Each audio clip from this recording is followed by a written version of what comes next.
From the front line in Bajour, I returned to Peshawar. I've heard that after I left, Colonel Zayed and the men I had seen go into battle came under heavy fire again. The fighting lasted 3 hours, and in the end, 7 of his men were killed, 27 wounded. One of the wounded was Colonel Zayed himself. His right foot was so badly injured that it's been amputated. In the military hospital here in Peshawar, I found his wife Uzma by his bedside, along with friends.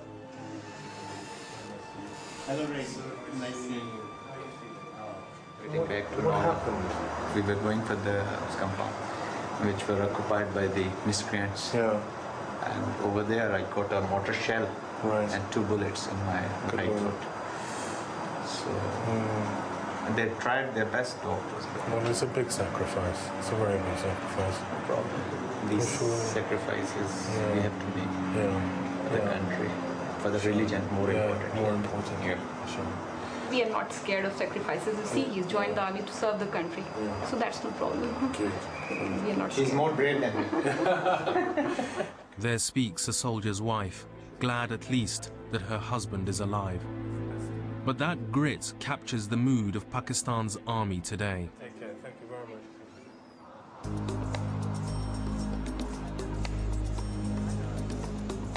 The gravity of what's happening in Bajour is being felt in Islamabad. President Zardari has called a meeting of the elected politicians from the federally administered tribal areas known as FATA to try to work out what can be done to bring stability to the region.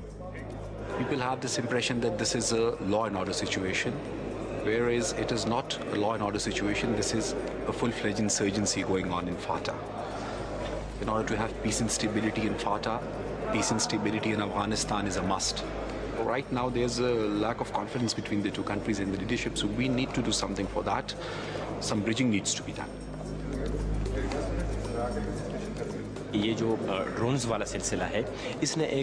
This business of drones has once again created suspicion among the people. That's why hatred for Americans is growing.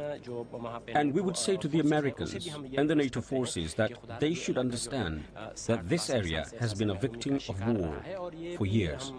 This area has been the front line of the Russian war. And we need them to start thinking of development and improving the lives of the people.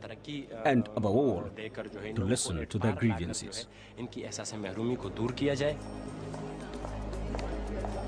The American drone attacks have greatly inflamed the situation, and Washington is still pressuring the government to do more to destroy Al-Qaeda and Taliban sanctuaries in the tribal areas.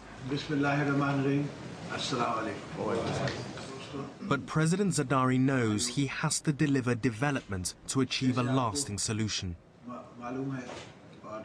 We've got to get them special concessions. We've got to put in industrial bases there. We've got to put in proper units to employ the youth. Today, the militants pay more than we can pay our soldiers. They're that rich. So one has to make the region understand that it's in their own interest, in the interest of the future generations.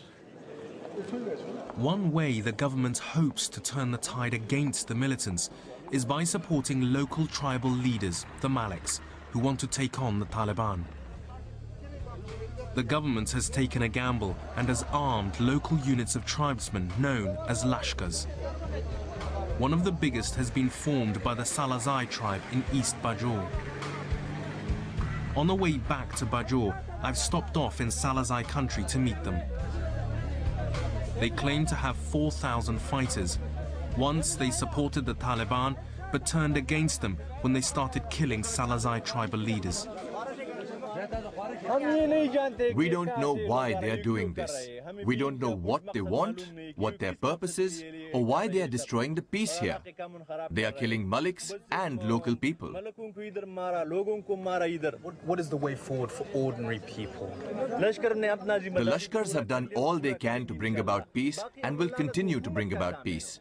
But in the end, it's the government's responsibility to bring about overall peace in this area and to provide security for the people. We will do what we can to support all the security agencies, whether it's the Bajour Scouts, the Bajour Police or the Army, inshallah. Now, a sense of normality has returned to the Salazai area. a confidence. The shops are now open. The Lashkar here is all-powerful and on guard to make sure the Taliban don't return.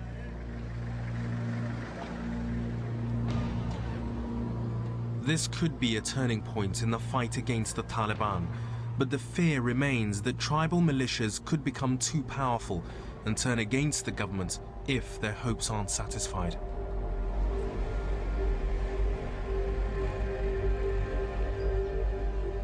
After 3 weeks, I am back at the Bajor fort and things have moved on.